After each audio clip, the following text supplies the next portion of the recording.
नमस्कार, मैं रूपम Verma JRF qualified आप सभी का स्वागत करती हूँ हमारे यूट्यूब चैनल योगेश्वरम योग पे। हम योग सब्जेक्ट के पेपर 2 को जो कि योग से रिलेटेड है उसको देखेंगे आज। उसमें जो हमारा 4th यूनिट है पतंजलि योग सूत्र, उसके बारे में आज जानेंगे, उस पर डिस्कशन करेंगे और उसके जो मेन पॉइंट्स है जो एग्जामिनेशन में बार बार पूछे जाते हैं और आगे भी पूछने के ज़्यादा चांसेस है, उनको मैं बताऊंगी शॉर्ट नोट्स के थ्रू, जिससे जो नोट्स मैंने प्रिपेयर किया था और मैंने भी उसी से तैयारी करी है। तो चलिए देखते हैं।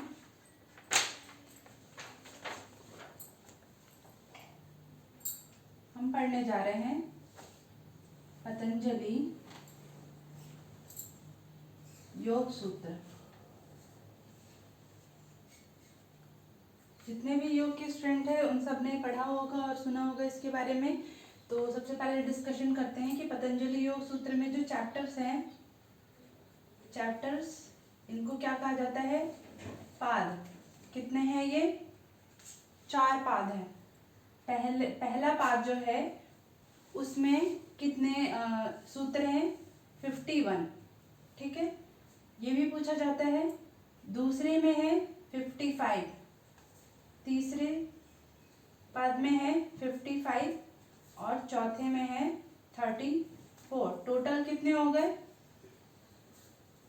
195 सूत्र है टोटल। अगर पूछा जाए कि पतंजलि योग सूत्र में कितने सूत्र हैं, तो 195 कुल सूत्र हैं। और इस पे जो सबसे पहला जो भाष्य हुआ था, सबसे पहला भाष्य हुआ था वो है महर्षि व्यास ने किया था व्यास भाष्य। ये पतंजलि योग सूत्र पे टीका है जो कि व्यास भाष्य के नाम से विख्यात है और सबसे पहला भाष्य है। और अभी हम ये पढ़ रहे हैं, शुरुआत करेंगे आज हम समाधि पाद से। समाधि पाद देखेंगे और जब चारों पाद खत्म हो जाएंगे तो लास्ट में मैं आपको फ्लो चार्ट बताऊंगी। ठीक है, एक शॉर्ट वे में फ्लो चार्ट, जिसकी वजह से जितने पॉइंट्स हैं वो आपके दिमाग में अच्छे से आ जाएंगे। तो चलिए शुरुआत करते हैं समाधि पाद से।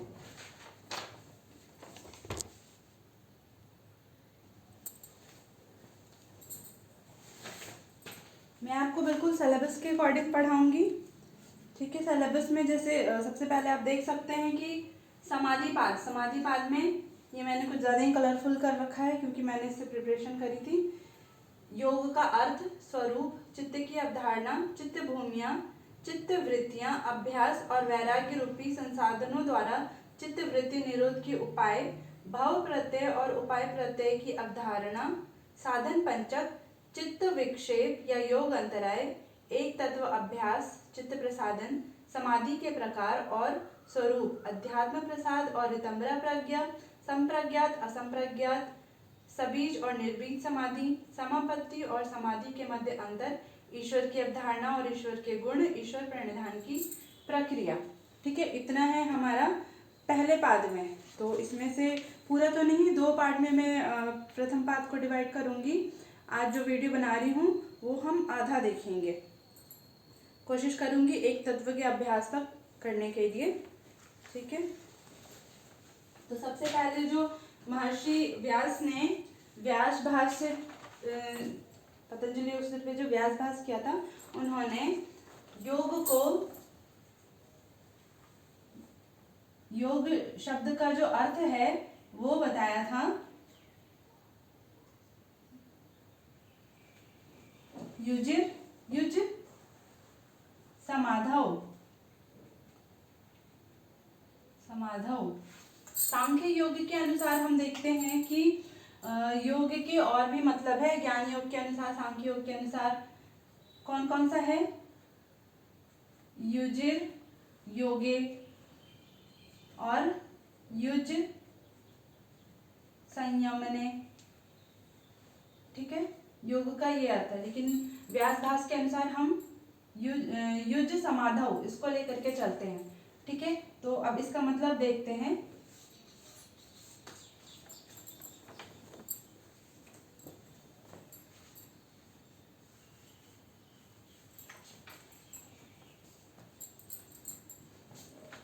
युज समाधौ आत्मनेपदी,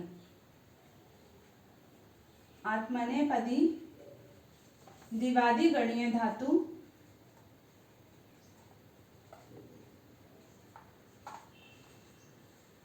द्विवादी गणीय जो धातु है उसमें घम प्रत्यय, घम प्रत्यय लगने से क्या हुआ है, योग शब्द की उत्पत्ति हुई है। और योग का अर्थ क्या हुआ महर्षि व्यास के अनुसार, समाधि। ठीक है, समाधि। और फिर हम देखेंगे नेक्स्ट पॉइंट जो है योग का स्वरूप क्या है, योग का स्वरूप क्या है। तो योग का जो स्वरूप है हम सभी जानते हैं, पतंजलि योग सूत्र के प्रथम अध्याय के जो दूसरे वर्सेस है, दूसरा सूत्र है वो है योगश्चित्त वृत्ति निरोधः।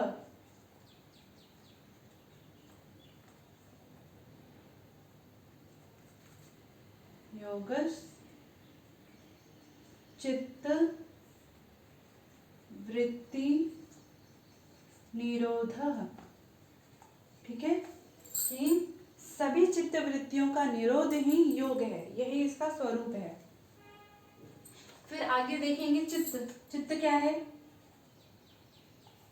तो सबसे पहले जान ले कि चित्त जो है वो अंतःकरण का एक भाग है।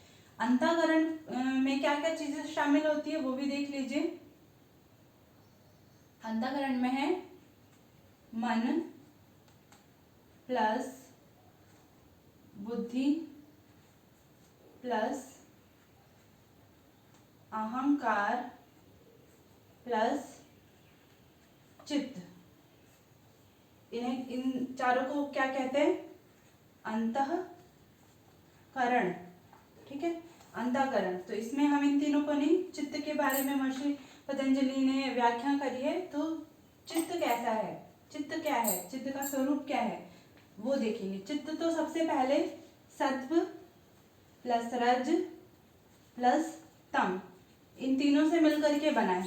ठीक है, सत्व रज और तम तीनों ही गुण चित्त में तीनों गुण चित्त में व्याप्त हैं। ठीक,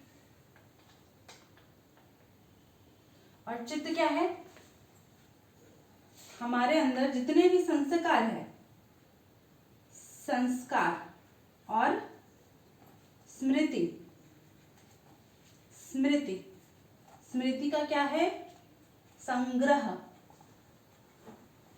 सभी संस्कारों स्मृतियों का जो संग्रह है वो है हमारा चित्त। ठीक है, चित्त का स्वभाव देखते हैं। चित्त का स्वभाव, चित्त का स्वभाव क्या है। चित्त का जो स्वभाव है त्रिगुणात्मक स्वभाव है। क्यों, क्योंकि ये सत्व रज और तम से मिलकर के बना है, इसलिए त्रिगुणात्मक स्वभाव है। तो इसको त्रिस्वभाव, चित्त का त्रिस्वभाव भी कहा गया है। चित्त का त्रिस्वभाव, त्रिस्वभाव वाला है चित्त। कौन कौन से स्वभाव वाला है, प्रकाशशील, प्रकाशशील है। ठीक है, दूसरा स्वभाव कौन सा है, गतिशील है, गतिशील है। और तीसरा क्या है, स्थैर्यशील।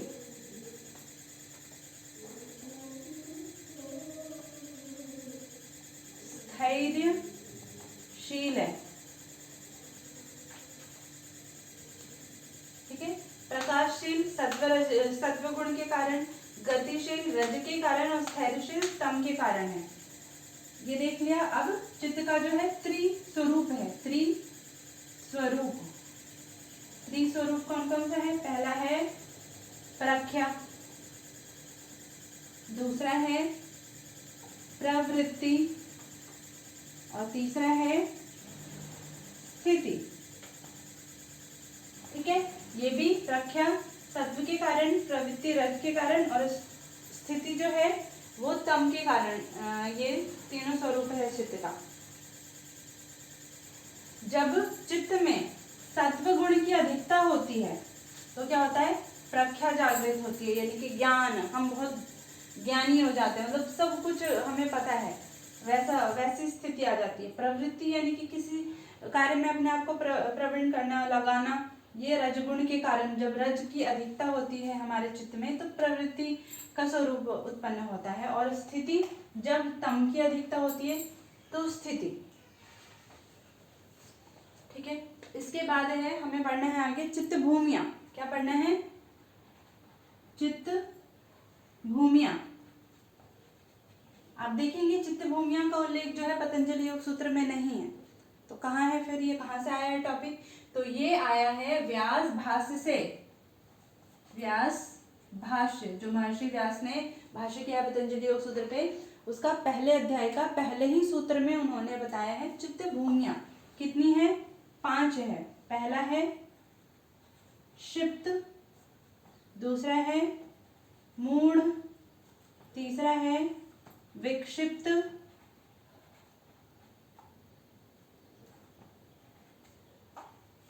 चौथा है एकाग्र, और 5वां है निरुद्ध। ये सारी क्या है, अवस्थाएं हैं चित्त की। ठीक है, ये सीरीज याद रखना बहुत जरूरी है। बहुत सारे लोग गड़बड़ कर देते हैं सीरीज में, बिल्कुल भी गड़बड़ नहीं होना चाहिए। और ज्यादातर जो क्वेश्चंस आते हैं ना ये चित्त भूमिया से, ये इनको सीरीज में लगाने के लिए आते हैं, या इनमें कौन से जो गुण हैं, त्रिगुण हैं, वो प्रभावी होते हैं। तो क्षिप्त है पहले, फिर मूढ़ आएगा, फिर विक्षिप्त, फिर एकाग्र, फिर निरुद्ध। ऐसा नहीं कि क्षिप्त के बाद विक्षिप्त आ गया, फिर मूढ़, फिर एकाग्र, निरुद्ध, या फिर मूढ़ आ गया पहले, फिर क्षिप्त, विक्षिप्त, एकाग्र, निरुद्ध। ऐसा बिल्कुल भी नहीं करना है, यही सीरीज याद रखना है। तो अब देखते हैं कि किसमें कौन सा गुण जो है वो प्रभावी होता है। जो क्षिप्त की जो स्थिति है, क्षिप्त की स्थिति है ये रजोगुण से हावी, रजोगुण इस पे हावी होता है। ठीक है, तो क्षिप्त अवस्था में हमारा जो रजोगुण है चित्त का, वो क्रियाशील होता है ज्यादा। मूढ़ अवस्था जो है ये तम की अवस्था है। रज क्या है, रज है चंचल। ठीक है, तो हमारे मन को वो चंचल बनाए रखता है, स्थिर नहीं होने देता है। मूढ़ जो है तम की अवस्था है। तम का क्या गुण है, तम का है आलस्य, निद्रा, प्रमाद करना, तो ये सारे गुण जो है तम के हैं। फिर विक्षिप्त, विक्षिप्त में क्या होता है, सत्व गुण तो है ही ज्यादा, सत्व गुण के कारण मन कभी कभी हमारा एकाग्र होता है, ये सात्विक कार्यों में प्रवीण होता है। लेकिन क्या होता है, उसके साथ साथ यहाँ पे रज भी है, तो रज कभी सत्व हावी होता है तो कभी रज हावी हो जाता है। कुछ पल के लिए हमारा ध्यान लगता है, हम बहुत सात्विक प्रवृत्ति के हो जाते हैं, फिर जैसे ही रज गुण हम पे हावी होता है तो हमारा मन फिर से भटकना शुरू हो जाता है। तो सत्व और रज ये दो गुण हैं विक्षिप्त में, जो एक दूसरे को निरंतर दबाते रहते हैं। तम गुण जो है वो न्यून हो जाता है विक्षिप्त अवस्था में। इसके कारण क्या होता है, हम धर्म और वैराग्य में प्रवीण होते हैं और ऐश्वर्य में भी प्रवीण होते हैं, क्योंकि रज के कारण हमारे मन में चंचलता बनी रहती है। एकाग्र अवस्था जो है ये पूर्ण सात्विक अवस्था है, सात्विक अवस्था है। इसमें क्या होता है, रज और तम जो है वो बिल्कुल न्यून रहते हैं, गौण रहते हैं। तो इसकी वजह से क्या होता है, सात्विक अवस्था के कारण जो योगी है वो संप्रज्ञात समाधि, समाधि भी हम पढ़ेंगे आगे, 2 प्रकार की समाधि है, संप्रज्ञात, असंप्रज्ञात। अभी आप ये जान लीजिए कि संप्रज्ञात समाधि की अवस्था इसमें उत्पन्न होती है, मन बिल्कुल एकाग्र और शांत होता है। उसके बाद संप्रज्ञात समाधि, यानी कि इसको सभी समाधि भी कहते हैं, इस अवस्था के आने के बाद हम निरुद्ध अवस्था में पहुंचते हैं। निरुद्ध अवस्था में क्या होता है, निरुद्ध अवस्था जो है ये है असंप्रज्ञात समाधि की अवस्था, असंप्रज्ञात समाधि की अवस्था है। ठीक है, इसमें क्या होता है, पर वैराग्य का भाव जागृत होता है। वैराग्य 2 प्रकार के पढ़े हैं, अपर वैराग्य और पर वैराग्य। पर वैराग्य क्या होता है? जो कि योगी सांसारिक चीजों से भी परे उठ जाता है, तो वो हो जाता है, तो इसमें पर वैराग्य। पर वैराग्य की अवस्था आती है। पर वैराग्य के जागृत होने से क्या होता है? जितनी भी वृत्तियां हैं, पंचवृत्तियां हैं, उनका निरोध हो जाता है। क्या हो जाता है? निरोध। सर्ववृत्ति निरोध की अवस्था है, इसलिए इसको निरुद्ध अवस्था कहा गया है। ठीक है, ये हमने पढ़ा चित्त भूमियां। इसके बाद देखेंगे चित्त वृत्तियां क्या क्या है।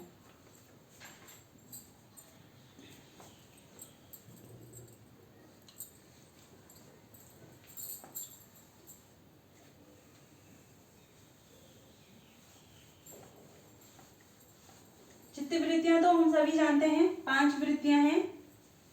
कौन कौन सी? प्रमाण, विपर्य, विकल्प, निद्रा और स्मृति। शॉर्ट में देख लेंगे इसको। चित्त वृत्तियां क्या है?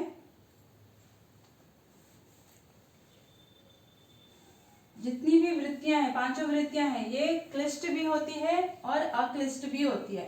क्लिष्ट का मतलब जो हमें योग मार्ग से भटकाती हैं, संसार की ओर ले जाती हैं, वो है क्लिष्ट वृत्तियां। और अक्लिष्ट वृत्तियां कौन कौन सी है? अक्लिष्ट वृत्तियां क्या होती है? जो कि हमें वैराग्य, मन में हमारे वैराग्य उत्पन्न करती है, वो होती है अक्लिष्ट वृत्तियां। तो देखते हैं चित्त वृत्ति। चित्त वृत्ति कितनी है? 5 है। ठीक है, पहली है प्रमाण, दूसरी है विपर्य, तीसरी है विकल्प, चौथी है निद्रा और 5वीं है स्मृति। ठीक है,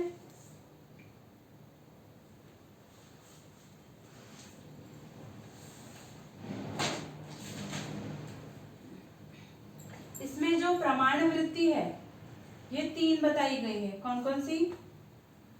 प्रत्यक्ष, ठीक है, दूसरी है अनुमान, अनुमान, और तीसरी है आगम। ये इसको शब्द प्रमाण भी कहा जाता है। ठीक है, तो पहले देखते हैं प्रमाण क्या है। प्रमाण यानी कि प्रूफ, कि क्या ये चीज है या नहीं है। अगर है तो उसका क्या प्रमाण है। तो ये 3 प्रकार में डिवाइड किया गया। प्रत्यक्ष, प्रत्यक्ष का अर्थ क्या हो गया? कि वैसी वस्तु, वैसी चीज जो हमें प्रत्यक्ष अपने 5 इंद्रियों से हम उसको महसूस कर सके। जैसे कि हवा है, ठीक है, हवा हमें दिखाई नहीं देती है, लेकिन हम उसे महसूस कर सकते हैं अपनी स्पर्श इंद्रियों के द्वारा। तो ये क्या हो गया? ये प्रत्यक्ष प्रमाण हो गया कि हाँ, हवा चल रही है, यानी कि हमें महसूस हो रहा है, हम अपनी आंखों से कुछ देख रहे हैं। आप अभी इस वक्त ये जो मैंने लिखा है ये देख रहे हैं, ये क्या है? ये प्रत्यक्ष प्रमाण है। ठीक है, अनुमान, अनुमान क्या होता है? अनुमान जो होता है कि कोई भी घटना, कोई भी घटना घटी है, ठीक है, उसके बारे में जब हम अंदाजा लगाते हैं, अंदाजा क्या ऐसे ही लगा देते हैं? नहीं, अपने पूर्व ज्ञान के अनुसार हम अंदाजा लगाते हैं। जैसे कि पर्वत है, पर्वत के पीछे धुआं उठ रहा है, ठीक है, तो हम क्या अंदाजा लगाते हैं कि यहाँ पे अवश्य ही अग्नि प्रज्वलित होगी, तभी ये धुआं उठ रहा है। तो हमें ये अंदाजा कहाँ से लगा? क्योंकि हमने देखा है, अपने किचन में देखा है, ठीक है, पहले लकड़ियों पे खाना पकाया जाता था, तो लकड़ियों पे खाना पकाया जाता था, तो फिर आग जलती होती थी, तो धुआं उठ रहा था। तो इससे हम अंदाजा लगा सकते कि अगर धुआं उठ रहा है इसका मतलब कि अग्नि होगी वहां पे। तो ये हमें अपने पूर्व ज्ञान के वजह से हमने ये अंदाजा लगाया। तो ये है अनुमान प्रमाण जो सटीक होता है। तीसरा क्या है? आगम, आगम कहते हैं या शब्द कहते हैं जो वेद वाक्य है, जो ऋषियों के जो शब्द हैं, उन्होंने जो भी चीजें बताई हैं या फिर हमारे गुरु जो बताते हैं, हम उस पे आंख बंद करके विश्वास करते हैं। तो ये भी क्या हो गया, प्रमाण हो गया। कैसा प्रमाण हो गया, शब्द प्रमाण, यानी जो शब्दों के द्वारा जो हमें प्रमाण मिलता है, या आगम यानी कि हमें अपने पूर्वजों के द्वारा जो ज्ञान मिलता है वो हो गया आगम प्रमाण। ठीक है। विपर्य, विपर्य क्या है, विपर्यो मिथ्या ज्ञानम तद्रूप रूप प्रतिष्ठम, यानी कि मिथ्या ज्ञान, मिथ्या ज्ञान, मिथ्या ज्ञान क्या होता है, रॉन्ग नॉलेज। ठीक है, विपरीत ज्ञान। सिंपल सा एग्जांपल है रस्सी और सांप वाला, तो सभी जानते होंगे। ठीक है, ये क्या है, अंधेरे में कोई रस्सी है लेकिन अंधेरा था, तो हमारे मन में क्या आया कि अरे कहीं ये सांप तो नहीं है। ठीक है, ये सांप तो नहीं है, तो हमने उसको सांप समझ लिया, लेकिन जब रोशनी आई तो हमने देखा कि ये सांप तो नहीं है, तो रस्सी है। ठीक है, तो ये हो गया हमारा मिथ्या ज्ञान। विकल्प, शब्द ज्ञानानुपाती वस्तु शून्यो विकल्प, अर्थात क्या हुआ कि किसी शब्द मात्र के बोलने से, मैंने कोई शब्द बोला, उस शब्द मात्र के बोलने से आपके मन में उससे रिलेटेड जो भी ज्ञान उत्पन्न हुआ वो क्या हो गया, विकल्प हो गया। यानी कि गाय बोलने से, गाय बोलने से गाय का चित्र मन में बन गया। ठीक है, गाय का चित्र मन में बन गया। मोर बोलने से मोर का चित्र मन में बन गया। तो क्या है ये, सिर्फ शब्द बोला ना मैंने बोला गाय, सिर्फ शब्द बोला, तो इतना बोलने मात्र से आपके नजरों के सामने, आपके मन में जो भी छवि थी गाय की या मोर की या किसी भी चीज की, किसी भी वस्तु की, तो वो प्रकट हो गई, जबकि वहां पे वो चीज थी नहीं। तो वो क्या हो गया, विकल्प वृत्ति हो गई। निद्रा क्या होता है, निद्रा वृत्ति, जो जागृत और स्वप्न अवस्था से भी परे हो, यानी कि डीप स्लीप की जो अवस्था होती है, ये भी एक तरह की क्या है, वृत्ति है, हम वो बार बार करना चाहते हैं। तो ये हो गई डीप स्लीप की जो अवस्था हो गई, प्रगाढ़ निद्रा की अवस्था, ये हो गई निद्रा वृत्ति। और स्मृति, स्मृति क्या हो गया कि कोई भी घटना जो हमारे साथ घट चुकी है, तो उन चीज़ों का बार बार याद आना, या तो याद आना या तो याद करना, ये हो गई स्मृति वृत्ति। ठीक है, ये 5 वृत्तियां हो गई। अब ये जो 5 वृत्तियां हैं, तो क्या ये वृत्ति योगी के चित्त में होना चाहिए, नहीं होना चाहिए? तो इन वृत्तियों के निरोध का उपाय पतंजलि, महर्षि पतंजलि कहते हैं कि चित्त वृत्ति निरोध, योग क्या है, चित्त वृत्तियों का निरोध। तो निरोध कैसे होगा इसका, वो देखते हैं कि चित्त वृत्ति निरोध किस प्रकार किया जा सकता है।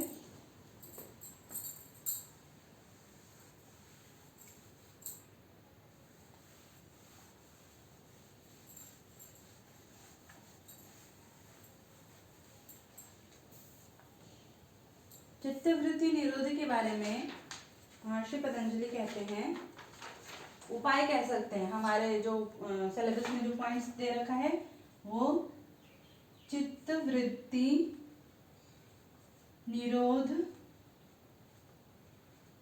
के उपाय क्या हो जाएंगे, उपाय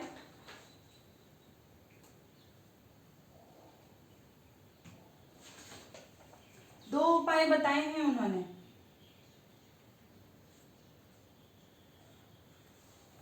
पहला तो उपाय है अभ्यास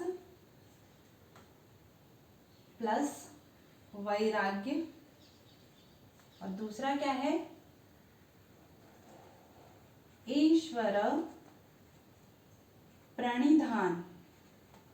ठीक है, अभी ईश्वर प्रणिधान नहीं पढ़ रहे, अभी अभ्यास और वैराग्य पढ़ेंगे।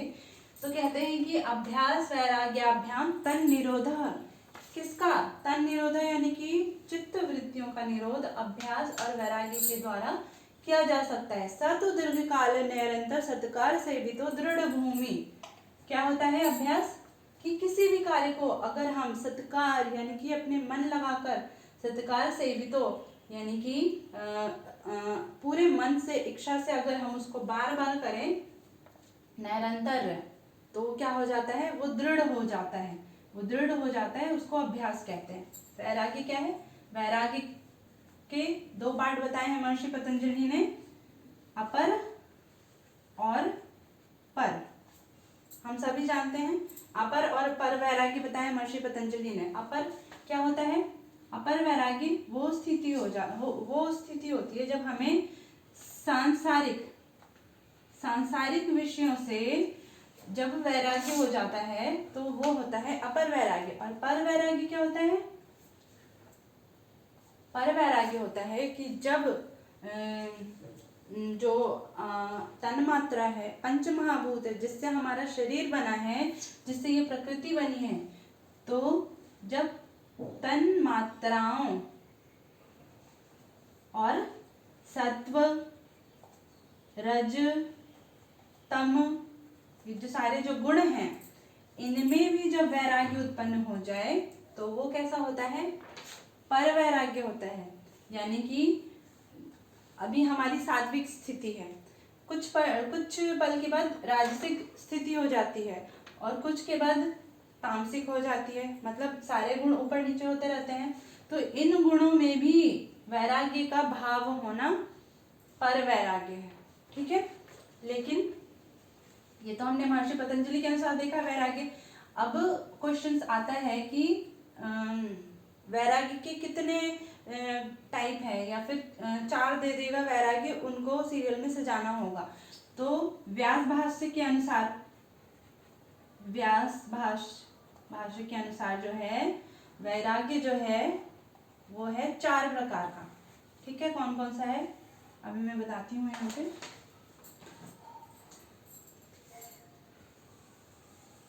मार्कर सही नहीं चल रहा।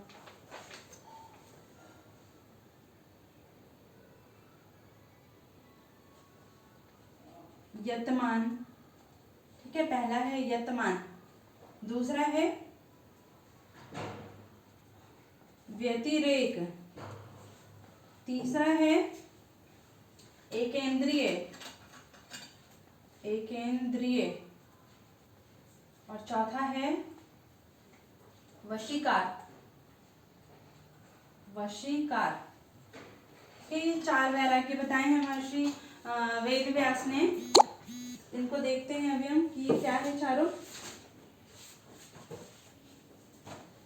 यतमान जो है, यतमान वैराग्य जो है, जब हम विषय में प्रवीण होते हैं, ठीक है, तो उसके बाद क्या होता है कि वो परिणाम अच्छा नहीं आया, हमने कोई कार्य किया, कार्य की शुरुआत करी, अगर वो परिणाम अच्छा नहीं आया तो हमें उस कार्य से घृणा हो जाती है। तो उसके कारण जो भाव उत्पन्न होता है उसको कहते हैं यतमान, ठीक है। विषयों के दूषित परिणाम से घृणा का भाव उत्पन्न होना। क्या होना? घृणा का भाव कब होता है? विषयों के दूषित परिणाम से, यानी कि जैसा परिणाम हम चाहते हैं वैसा परिणाम नहीं मिला, कुछ गलत परिणाम, जैसे कि जो साइंटिस्ट है वो केमिकल रिएक्शन करते हैं, ठीक है, नए परिणाम तैयार करने के लिए, लेकिन कभी कभी परिणाम इतना ज़्यादा खतरनाक हो सकता है, मतलब हम कुछ और बनाने की कोशिश करें, कुछ जैसे अभी कोरोना वायरस, ठीक है, कुछ बनाने की कोशिश कर रहे हैं लेकिन कुछ वायरस बन गया, तो उसके बाद लोगों को नुकसान पहुंचा उसकी वजह से। तो वो जो साइंटिस्ट जो इस पे रिसर्च कर रहा था, उसकी गलती के कारण अगर ऐसा परिणाम होता है कि उसका उल्टा इफेक्ट पड़ता है, तो वो अपने आप से या अपने उसने जो रिसर्च किया है, जो केमिकल रिएक्शन किया है, उसके रिजल्ट से उसको नफरत होने लगती है, या फिर कह सकते हैं कि उससे वो खुश नहीं होता है, वो अपने आप को दोषी मानता है। तो इस तरह का जो भाव उत्पन्न होता है वो कहते हैं यतमान। दूसरा है व्यतिरेक। व्यतिरेक क्या है? संतोष, यानी कि जो चीजें हमारे पास है, जितनी वस्तु हमारे पास है, उस पे तसल्ली करना, उससे संतोष करना, ये हो गया व्यतिरेक। एक इंद्रिय क्या होता है?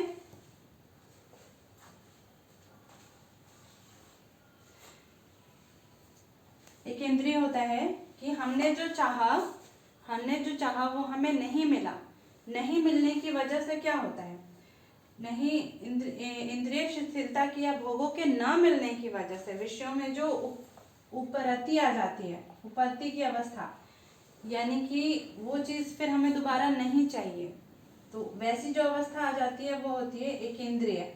और वशीकार की जो अवस्था है ये होता है त्याग, यानी कि जितनी भी इस संसार में जितनी वस्तुएं हैं वो सारी जो है दुख का कारण है, ऐसा समझ करके सारी वस्तुओं का संसार का त्याग कर देना है वशीकार वैराग्य।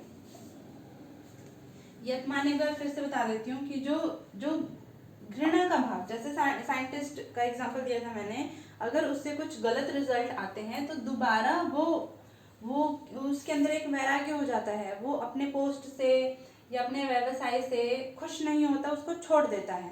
कई बार ऐसा हुआ है, बहुत सारे डॉक्टर्स अगर किसी मरीज को बचा नहीं पाए तो उसकी वजह से उनके अंदर यतमान वैराग्य उत्पन्न होता है, वो अपने जॉब को, अपने ऑक्यूपेशन को कन्वर्ट करके सन्यासी बन जाते हैं। हमने सुना होगा कि बहुत सारे इंजीनियर्स, डॉक्टर्स जो हैं वो अपने ऑक्यूपेशन को छोड़ दिया और सन्यासी बन गए। क्यों?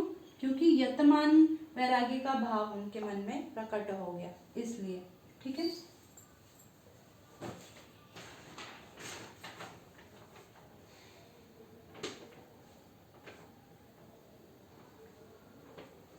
इसके बाद जो है हम देखेंगे भव प्रत्यय और उपाय प्रत्यय क्या है।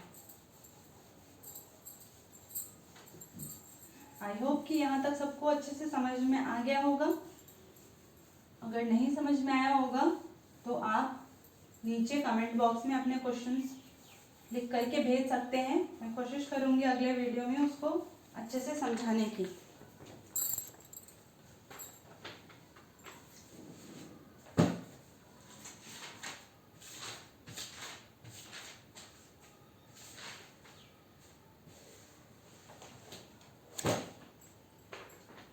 भव प्रत्यय और उपाय प्रत्यय हमारा नेक्स्ट टॉपिक है। ये क्या है? समाधि। पहले आप ऐसे जान लीजिए, समाधि कितने प्रकार की है समाधि? पतंजलि योग सूत्र के अनुसार 2 प्रकार की है, संप्रज्ञात और दूसरा है असंप्रज्ञात।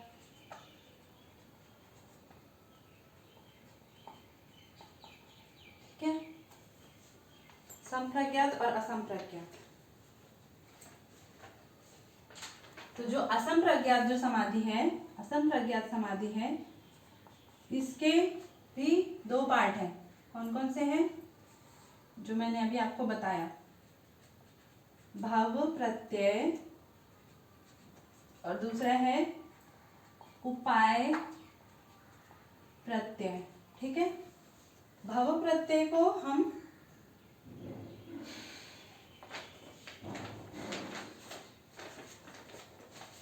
भाव प्रत्यय जो समाधि है इसको हम विदेह या प्रकृति लय की अवस्था कहते हैं। विदेह या प्रकृति लय की अवस्था क्या है? भव प्रत्यय समाधि है। उपाय प्रत्यय समाधि जो है ये है 5। ठीक है, जिनको हम साधन पंचक कहते हैं, साधन पंचक के नाम से भी जानते हैं, और एग्जाम में ये क्वेश्चंस भी आते हैं कि साधन पंचक कौन है, किसको कहते हैं। तो वो साधन पंचक क्या है वो देखते हैं।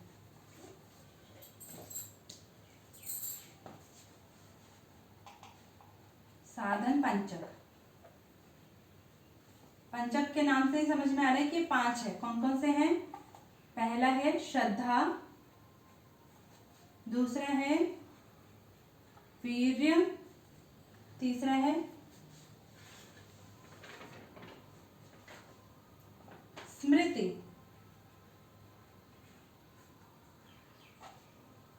चौथा है समाधि,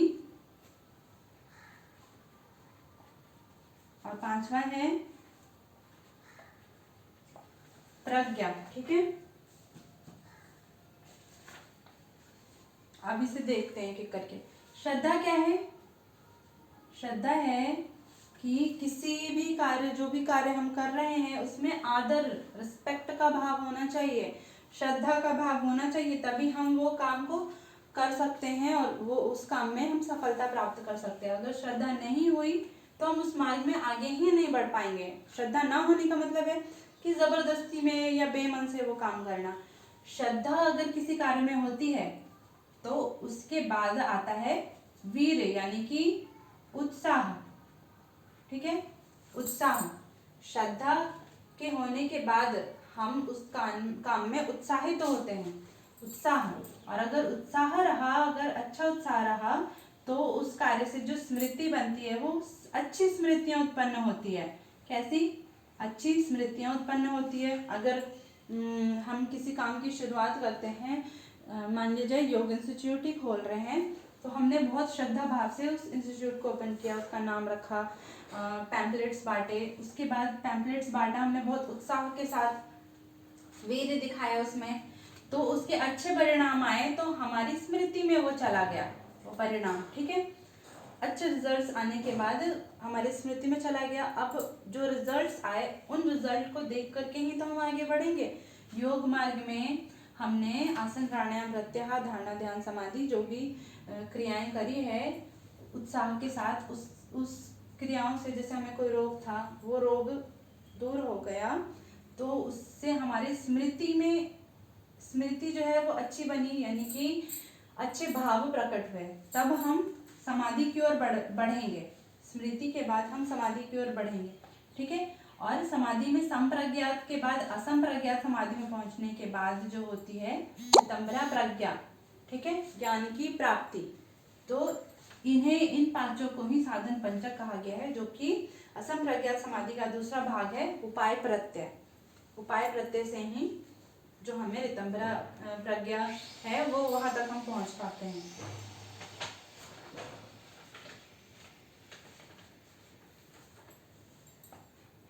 कहाँ? रितंभरा प्रज्ञा की प्राप्ति होती है। ठीक है, इसके बाद आगे देखते हैं चित्त विक्षेप या चित्त योग अंतराय या नौ अंतराय कहा जाता है उसे।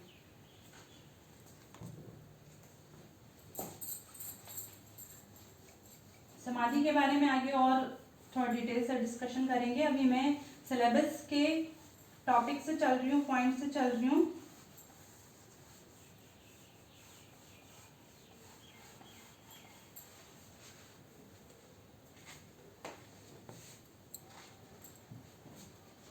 नौ अंतराय जो है उसको देखेंगे कौन कौन से हैं।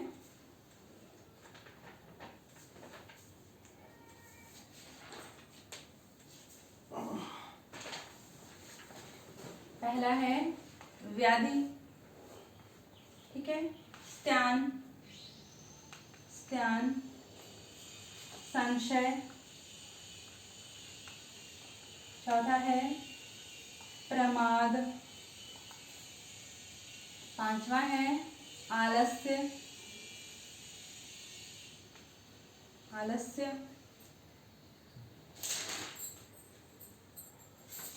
छठा है अवीरति। सातवां है भ्रांति दर्शन।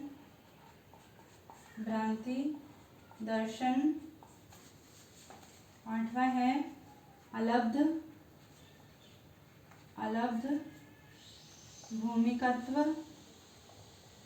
और नौवां है अनावस्थित्व।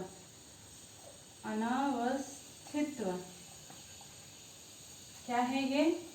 9 अंतराय हैं जो कि हमें योग मार्ग में हमारे चित्त को भटकाते हैं। व्याधि यानी कि क्या हो गया? शारीरिक कष्ट जो है, शारीरिक बीमारियां हैं जो कि वात पित्त कफ जनित है। वात पित्त कफ जनित जितनी भी बीमारियां हैं वो क्या है? व्याधि है। ठीक है, नेक्स्ट है स्त्यान। स्त्यान क्या है? अकर्मण्यता।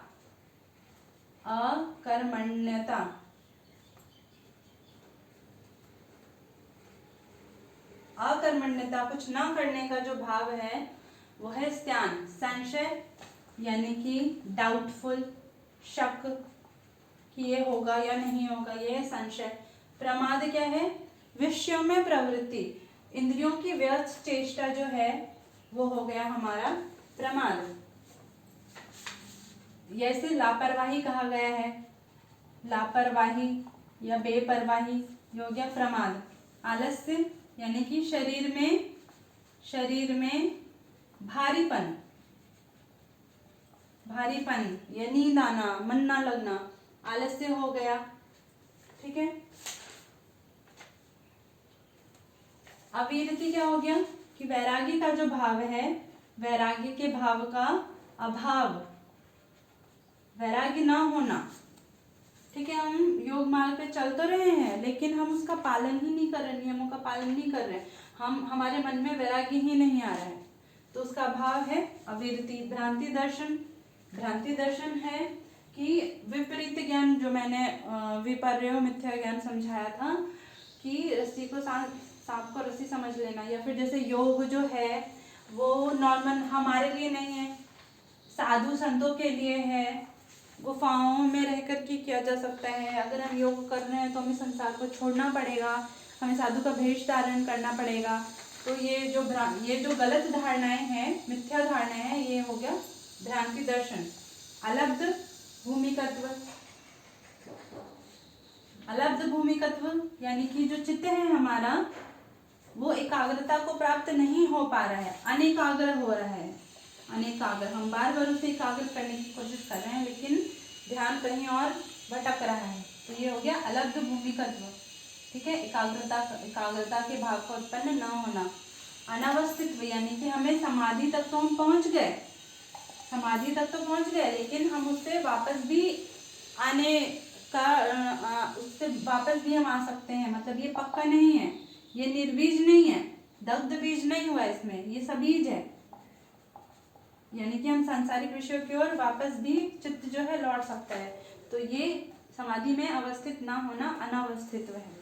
ठीक है, ये 9 अंतराय हैं, इनके साथ साथ 5 और हैं जिनको हम विक्षेप सह भूव यानी कि विक्षेपों के साथ उत्पन्न होने वाला कहा गया है, वो बता करके और फिर एंड करते हैं।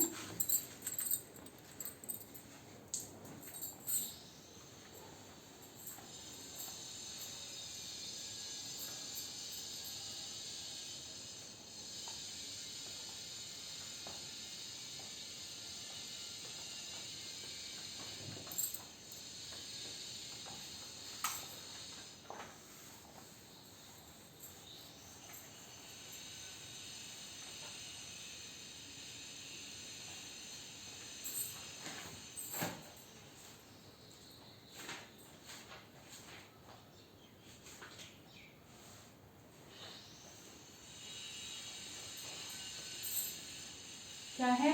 विक्षेप सह भुवः, विक्षेप सह भुवः कौन कौन से है? पहला है दुख, दूसरा है दौर्मनस्य, तीसरा है अंग में जयत्व, अंग में जयत्व, चौथा है श्वास और पांचवा है प्रश्वास। प्रश्वास क्या है? ये दुख यानी कि त्रिदुख। त्रिदुख कौन कौन से हैं? आधिदैविक,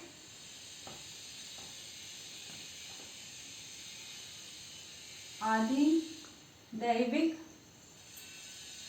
आधिभौतिक और तीसरा है आध्यात्मिक। तो ये जो 3 दुख हैं, 3 तरह के जो दुख है, 3 तरह के ताप हैं, वो हो गए दुख। ठीक है, इनकी वजह से हम योग मार्ग में आगे नहीं बढ़ सकते, ये हमें पीछे खींचते हैं। दौर्मनस्य, दौर्मनस्य क्या है कि जब हमारी कोई इच्छा है, वो इच्छा की पूर्ति नहीं होती है तो हमारे मन में जो क्षोभ उत्पन्न होता है, क्या होता है? क्षोभ जो उत्पन्न होता है उसे कहते हैं दौर्मनस्य। अंग में जयत्व यानी कि हाथ पैरों में शरीर में कंपन, कंपन जैसे कि हम कोई आसन कर रहे हैं, ठीक है, ज्यादा देर तक नहीं रुक पा रहे उस आसन में, हमारे हाथ पैर कंपित होने लग रहे हैं, या हम कुछ बोलना चाह रहे हैं बोल नहीं पा रहे, तो अंग में जयत्व होने लगता है, कंपन होने लगता है। तो ये भी एक तरह का क्या है, विक्षेप है।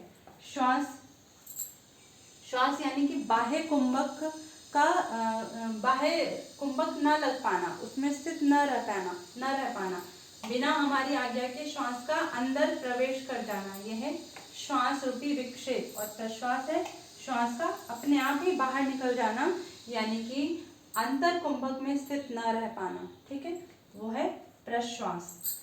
और ये जो 9 विक्षेप और विक्षेप सहभुव है, इनसे निवृत्ति कैसी होगी, कैसे होगी? इनसे जो निवृत्ति का जो उपाय है वो है एक तत्व अभ्यास। एक तत्व के अभ्यास से हम इन सारी वृत्तियों का निरोध कर सकते हैं, ठीक है, ये हम आगे देखेंगे। आज के लिए इतना ही, फिर मिलते हैं अगले पार्ट में। नमस्कार।